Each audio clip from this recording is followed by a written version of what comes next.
Thank you, President John. Good afternoon, everyone. I'm so happy to be able to introduce Denise Bailey to you today. Denise would say that it's her privilege to serve every day as the Director of Development and Zoe House at Dream Center Peoria.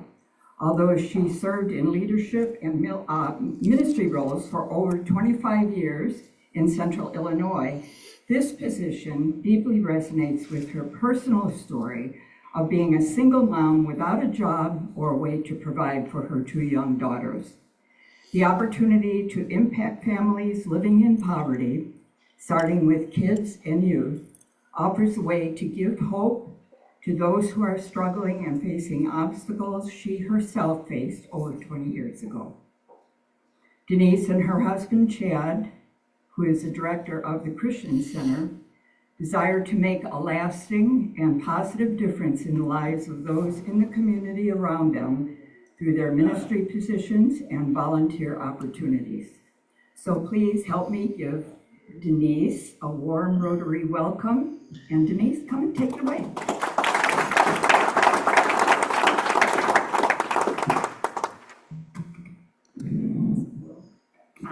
Good afternoon. It is a privilege to be here, and I love seeing familiar faces, and I've met some of you, and those I haven't met before, when I see you next time, you'll be familiar, so it's great. This is a fun group. I've just caught that a little bit, and I thought, this is going to be a fun afternoon, so we can have an informal conversation. I get tired of hearing my own voice, so if you have a question, feel free to, you could even shout it out or raise your hand. But I do have the privilege of being a part of Dream Center Peoria, and it does have a personal resonation with me, but also we get to see so many different lives impacted on a regular basis. So I'm just going to share a little bit of that with you today. How many of you have actually been down to Dream Center? And I'm sure a lot of you have served. Just knowing that your hearts are to serve, I'm guessing you've been there. So you probably know some of this. So you can tune me out if I'm repeating things you already know. But we exist to impact families living in poverty, starting with kids and youth. We say it like that because kids do not have the decision-making authority in their own lives. They are dealing with the consequences of others' choices, and they tend to not even know they can hope or that they can look beyond their existing circumstances, that there can be changes in their lives, and they can find opportunities. So we want to offer hope. We love adults. We serve lots and lots of adults, but we especially love opportunities to serve the kids. So how did we get here? Back in the early 2000s, and many of you probably know this part of the story too, a local church was planting downtown, wanted to have a vibrant ministry. And just so you know, we're a separate 501c3. We have our own board of directors, our own budget, and we have a wide support base between corporations, over 60 churches, private donors, and it's been exciting to see that part. But in the beginning, it was a dream of a group. They wanted to find out what the LA Dream Center was doing. So they took a contingent out, they spent some time following them around, trying to figure out what they were doing. And what they brought back was find a need and fill it. We're not LA. Although, and I'm sure many of you are aware of this, the Peoria County poverty statistic is almost double the national average. So we are around 20%. The national average is just over 11%. So we are struggling with a significant amount of poverty in our county. And it's not just Peoria County, it's also Tazewell, Woodford. And there are people who say, oh no, it doesn't exist in Tazewell. Well, I can tell you, in our shelter alone, about a third of our guests we are serving are from Tazewell County. So we'll talk more about the shelter in a minute. But we started asking questions in the community. What are your biggest needs? How can we serve you the best? When they came back from LA. And what they started hearing were things like this. We don't have enough money for our children and our grandchildren to go back to school. We don't have enough for shoes and backpacks and supplies and school physicals and haircuts, everything that we need for them to be ready. So the idea was hatched to start Backpack Peoria, which we've held every year the last Saturday in July. We're always looking for volunteers, just putting a plug in. Hundreds of volunteers pull off that morning. And we'll have between 4,000 and 5,000 individuals come through our building. The kids receive a backpack. We give away over 2,000 backpacks now. It's been as high as around 3,000, 3,500 some years. After COVID, we've dropped back a little bit as others have also started giving out backpacks. But we have not just backpacks and supplies, but then we do haircuts, eye exams, dental exams, school physicals. We don't, sorry, let me clarify. We have medical professionals who come in and handle all of that for us. They do it all pro bono. And then we have an expo with 35 to 40 partner agencies that come in and offer services, resources. How can we come alongside these families and offer relief?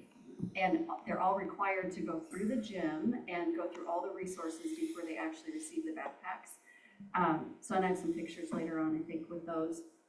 So our building, as you know, we're the old YMCA. Great location, right in the midst of downtown, close to bus lines and bus stops.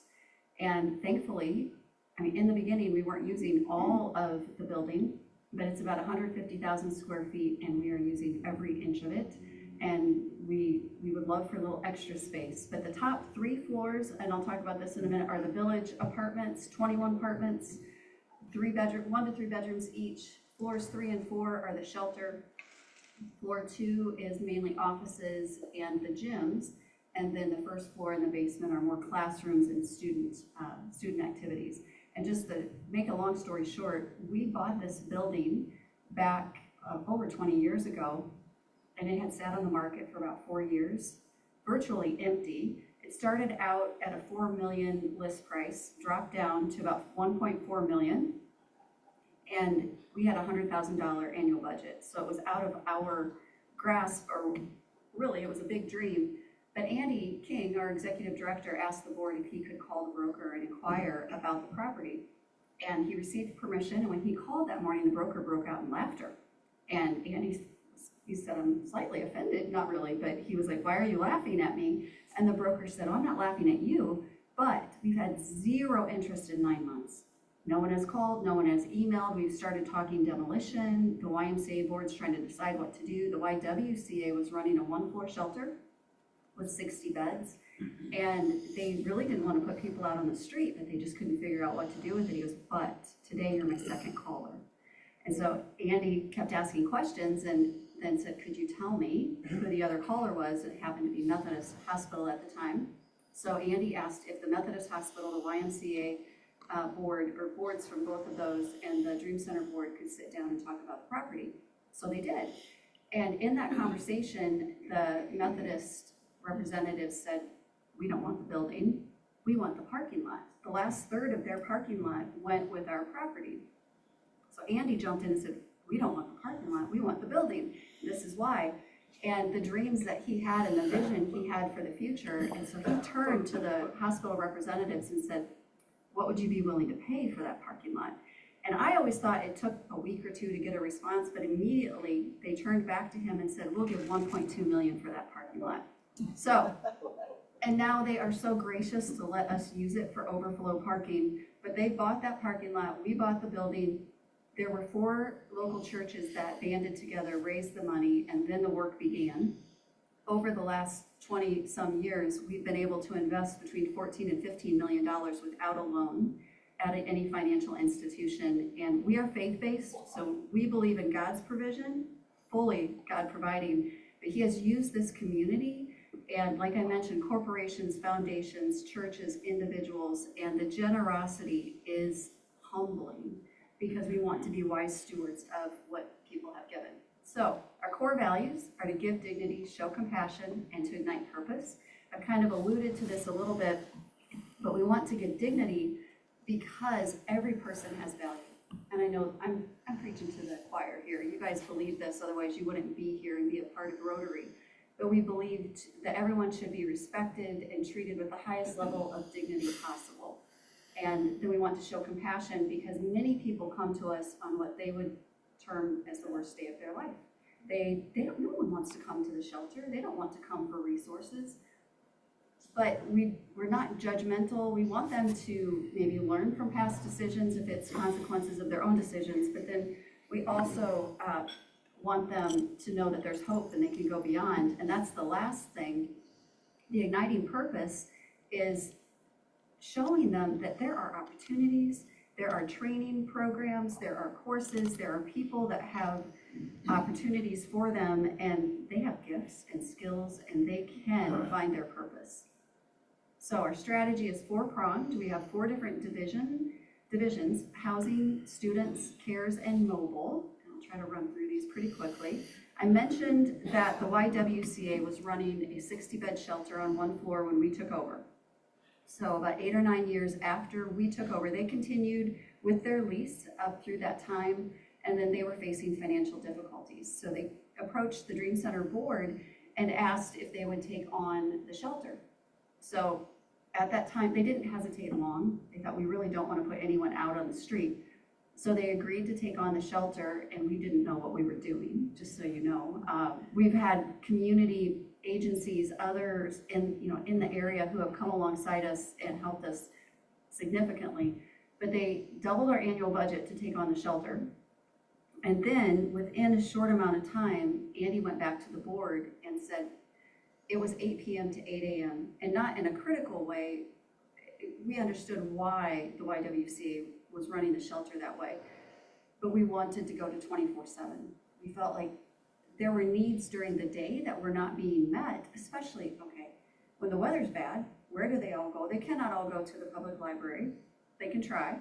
They can hang out in doorways. They can try other places, but it was not a good situation. And they need help with applications and, housing and job applications, disability.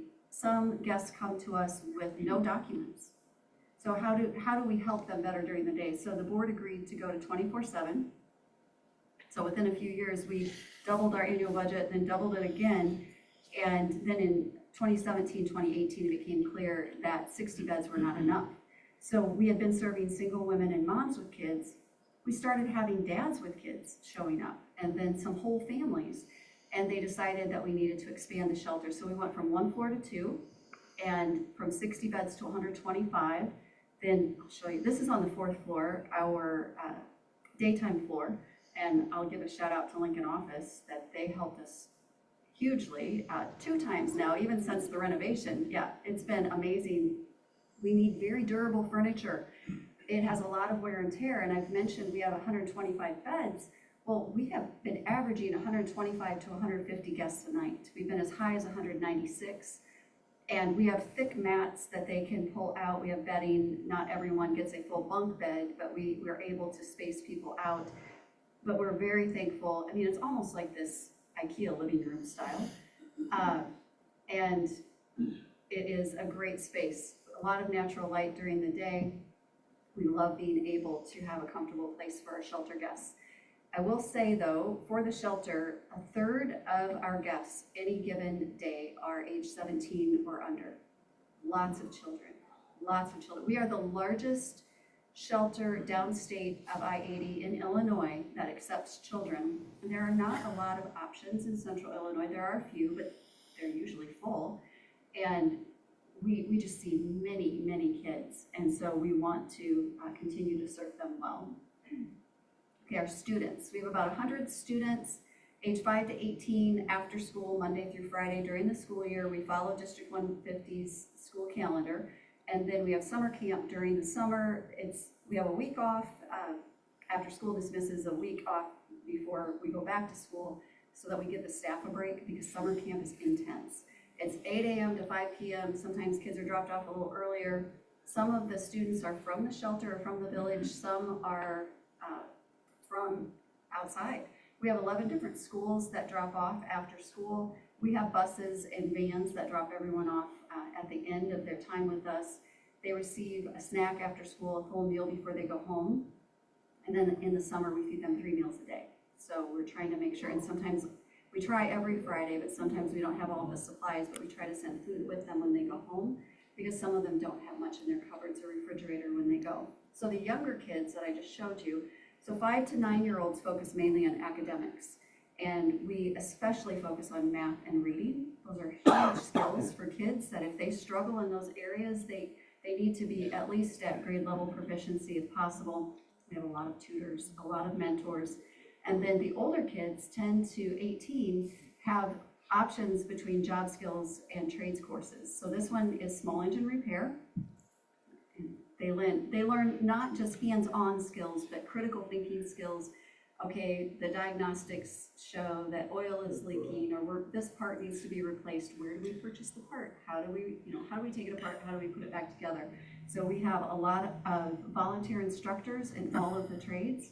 We have electrical circuitry, we have screen printing, 3D printing, foundry in a box. We have a podcasting, performing arts studio. Woodworking and carpentry is a big one. These are 2 items they made for the chief of police for his office. And then Peoria Public Library has kept that lending library stocked for him when kids are waiting for the adults. And then we have coffee roasting and barista skills. This roaster was donated during COVID. We didn't know how to run it. It sat there for a few years until we found someone who could come and teach us. And now not only are we able to roast the coffee beans, but the students are learning, like I said, the barista skills. They should be able to step into an internship or an entry-level position in the community, and that's our goal. We want them to see that college may not be their long-term goal. It's a great goal, but if they have other skills, and we go out to UFTRANG and to other service departments for the small engine repair, and they can listen to real-life people saying, I provide for my family by doing this skill, and it's in high demand. So yeah, these girls were, this was our first semester of coffee. They were very happy with themselves.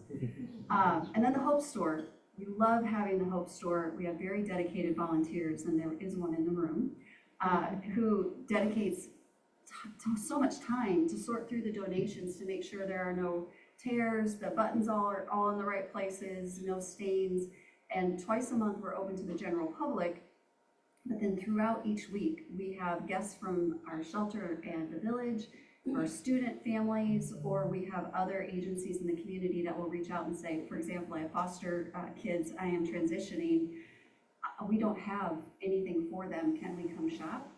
We always say yes, if it is humanly possible for us to get them in the building and for them to shop. We do not want to hoard it, it's all been donated. There's no purpose in us hoarding it. So we want people to use it and for it to be into the hands where it'll be used. So it's not just clothing and shoes, it's also household items, small kitchen, not large, small kitchen appliances, pots, pans, dishes, bedding, towels, and then toiletry items. That's a huge thing that I take for granted. And for some of the people we're serving, they could be working several jobs and still not have enough for the gas prices, for housing, for utilities, for everything that they need. And to them, having shampoo and deodorant is a luxury. So once a month, they're able to take a full size, and we have a bag of things that are put together, and we try to put in full size items so that they have all of the necessities. And then behind this, we have a career closet, as we call it, where someone who has a new job or a job interview can come with a personal shopper, pick out items. We have medical scrubs, we have some work boots, and then we have, you know, men's work clothes, women's work clothes, and they can find what they need. So Backpack Peoria, I mentioned earlier. I'm gonna run through these pretty quickly. So it's just, this was when, that was when we were doing a hybrid in the parking lot. But like I said, one of the things is haircuts that day. This is from 2 years ago, and this is the back of one of our mobile units. It's an RV, a toy hauler, so the back has a wash basin and two stations in the front, and then we can have an awning with stations out to the side. We had 6 hairstylists that day, or barbers, and in 3 hours they did 120 haircuts. I mean, their hands were flying, and they said and they barely took breaks. They were swigging water as they needed it, but no child was turned away, which I love, and they have fun, they really do. So it's a great way for the kids to feel really confident for the school day coming just a few days after Backpack. Okay. Oh, I was gonna say, I used to have a slide in here that showed the first day that we took our mobile units out, and a guy came in, and mention of ZZ Top reminded me of this too. A guy came with long hair, long beard, he was unhoused, had a skin condition on his arm, and the hairstylist, I think I've got it a little bit later, I'll show you in a minute, but I'll tell you about it. our hairstylists are my heroes because they don't lean away. They don't turn away. You don't know the last time the person sitting in the chair has had a shower or had a haircut or has had voluntary physical touch. It's priceless. And you know, when someone actually looks at you and talks to you and listens, the power in that is incredible. So it speaks to the dignity of how we are wanting to serve with our mobile units too. So I'm gonna go through this next thing quickly. It's Promise of Hope. If you wanna know about how we serve junior and senior high school girls or any high school girls going to prom, you can ask us. But we have 1,000 to 1,500 dresses, shoes, corsages, jewelry. I mean, it is a fun day. And then we do a red carpet where they can say yes to the dress. So I'm gonna skip that though, because I wanna show you these things. DCP Mobiles, we have 4 units, a shower truck, which is a trailer, a hair salon, a food truck, and a laundry truck. And this shows the side of the hair salon. We were out at Connect Church in Washington. It's amazing. This is the picture I was talking about. This gentleman walked away after 15 minutes of undivided attention and a buzz cut and a huge smile on his face. And she sold me on why we're doing, that was the first time we took the mobiles out in 2021. So we also have the laundry truck, which pulls the shower trailer. There are 2 stalls, shower stalls on the side, 2 in the back, and they each have a shower, a toilet, and a sink, locking doors. And we take out clothing and shoes from the Hope store. We have the food truck and everything out kind of caravan style, and we go to specific places in the community where they know we will be, they know what the schedule is. And it's interesting because we have to build trust with them so that they'll come back, but then they start coming week after week usually, and we get to see them more times. So commercial washers and dryers, food truck. This is what pulls them in. They smell a hot meal, and they start, and sometimes they'll just stand on the periphery and then, oh, maybe I will take a shower. If I'm gonna take a shower, I need a change of clothing, and it just goes from there. So we did not have a commercial kitchen up until February of 22. We took 2 racquetball courts, and there's one to the left of this, and so we put a floor on each of them, and so the top now looks, this is one side, this is the prep side. The other side is the storage side with walk-in freezer, walk-in refrigerator. And up until that time, we were dependent on other agencies with food grant money to provide meals for our shelter. We were giving or preparing about 68 or 69,000 meals a year. Well, since the shelter numbers have doubled since COVID, we have had in the last year about 170,000 meals prepared by our kitchen staff. They work harder. I mean, everybody there works hard, so I would not diminish what anyone else is doing, but this crew works hard. So, and close to my heart is Zoe House. 2 years ago, at the beginning of May, we were able to open a house in Tazewell County for young moms and babies. So as of Friday, our 17th mom moved in. So in 2 years, we've had 17 moms. We have a 5-bedroom, 3 full bath house. We have 2 living rooms, large kitchen. Very family style. We have 24/7 staff. We have 25 to 30 volunteers who are there on a regular basis. We do life with them. They generally come during pregnancy. So we talk about prenatal care. We make sure they get to their OB appointments. We talk about birth and delivery, postpartum. They are required to work. They are required to go to school if they don't have a high school education. While they have been with us, we have had 4 moms complete high school. We like a party, so we actually had one on Saturday. We had a mama who graduated, and so we try to celebrate those things. Who's going to run through these? So you can see we eat dinner together around the table. The moms help find recipes. They help make the grocery list. They help prepare it. We help too.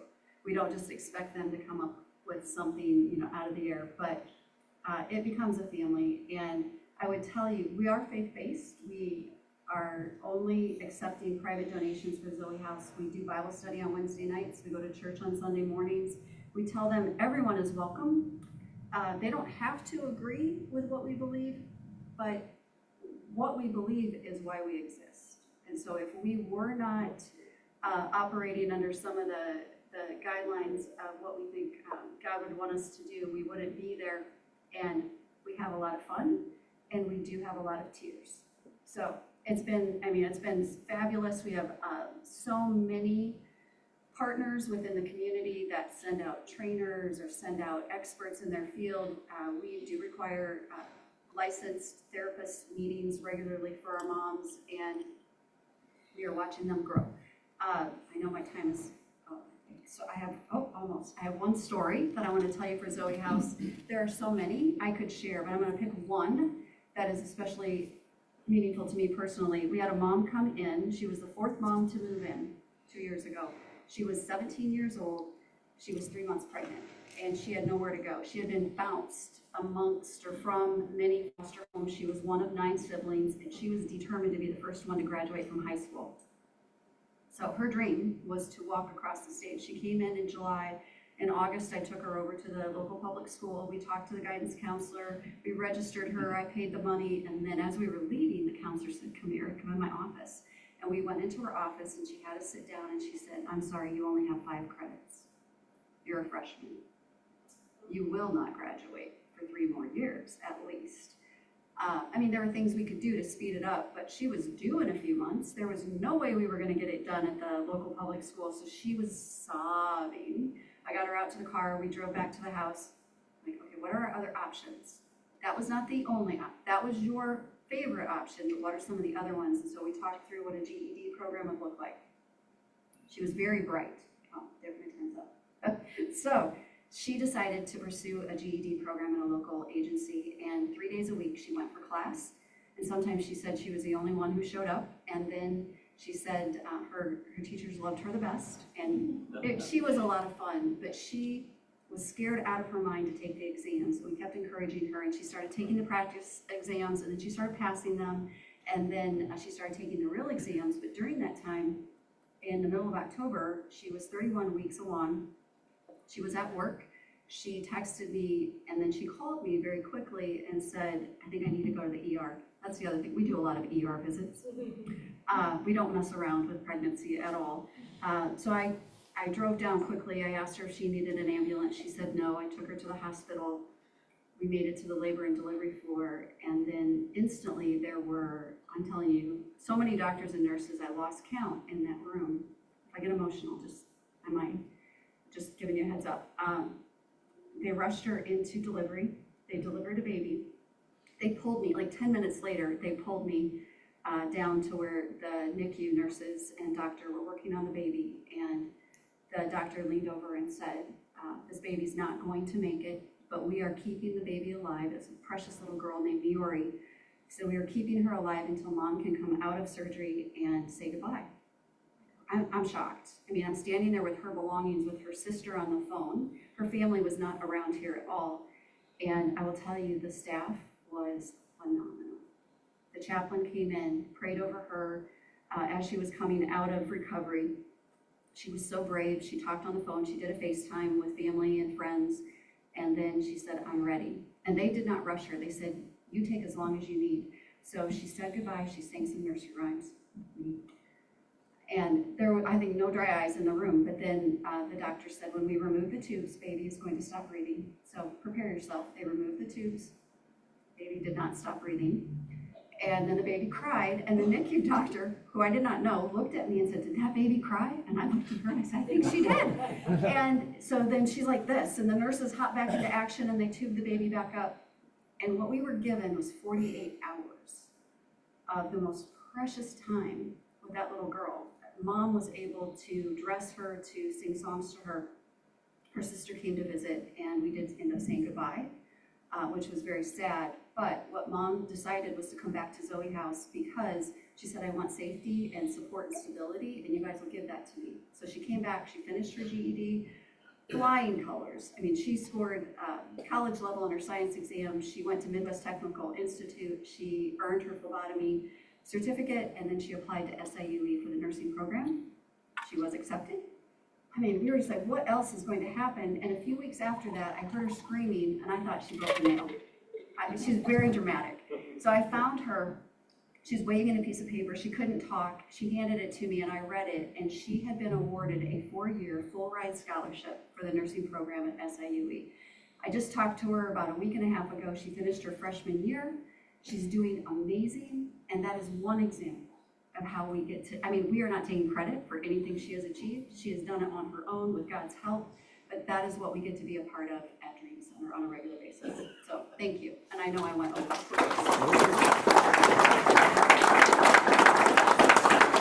Are there any questions? So are you ready for questions? Yes.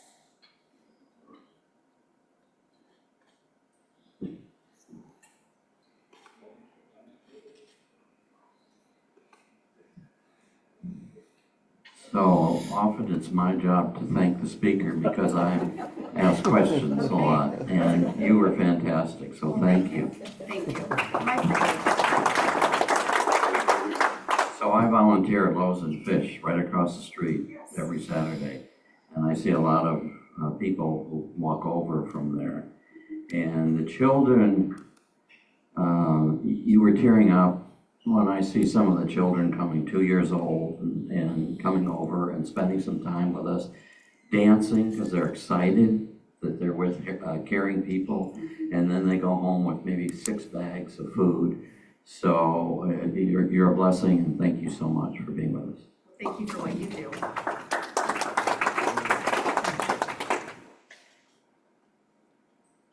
It's definitely a team effort, so we appreciate Loaves and Fishes very much. Again, thank you. I love everything you guys do over there. Just curious, at the Zoe house, how do you select or find the girls? Is there an age limit that, or an age restriction for that? I see it as such a great need and such an amazing opportunity. I'm just curious as how they get connected and how you guys select who's able to join. We have had referrals from OSF, Carl Health, DCFS, Children's Home, I mean, any other agencies that would be partner agencies in the community, schools. Some of the high school counselors have contacted us. And as we have an open room, I'll just tell you how we do. We pray and we say, okay, God, will you send us the next one? And it becomes very clear who is supposed to take that room. The moms have all been between 16 and 24. I think it would be difficult to go much younger, although we have had a 12-year-old apply. Yeah, there are a whole lot of things with that situation that would make us not a good fit. And the older the moms are, I will say most of the moms who have come to us have had extreme trauma, abuse, all of that. So they may have been raising themselves since they were 8 years old. So to be 24 and to have to come under guidelines, we do have structure. So, and we treat everyone the same, although they earn privileges and all of that, but we let God send them our way. But generally with referral from an agency or someone calls and they have to walk through an interview, and we do our best to be a good fit for them, not just them a good fit for us. I mean, we want to serve them well. Thanks for asking. Thanks again for being here. This has been very interesting. I was wondering, do you guys have a family shelter, or what services are there for a man and woman and children together? Yeah, great question. The only individuals we are not serving on the shelter floor would be single men, because they can go down to Pathway Ministries or over to Salvation Army and be served very well there. So we do have spaces that we will designate for families, or like I said, dads with kids. So they are in general population in rooms with 12 to 15 beds, and they just have a section for their family. So it's not ideal, but the apartments upstairs, I didn't mention this earlier, we are not going to be receiving HUD funding as of August 1st, and so we are able to then change some of the way we are handling the apartments upstairs, and we are going to be able to more quickly, I think, move families into those as needed. So thank you for asking that. Would a couple need to be married to stay together, or if they are just cohabitating, would that be acceptable? Okay, that's a great question, where it is a little gray in the sense that we would love for them to actually have a marriage certificate, but if the state, or if they're receiving resources as a couple, and that is true of many of the resources, if they have been living together, their SNAP, their link, those things are all tied, we do accept them to come in. And our thinking is, we are faith-based, but we can't dictate our faith to everyone we serve, and if they are unhoused, we don't want to leave them out. So I don't know. There are people who may disagree with us on that, but we want them to have a safe place. You do have a question.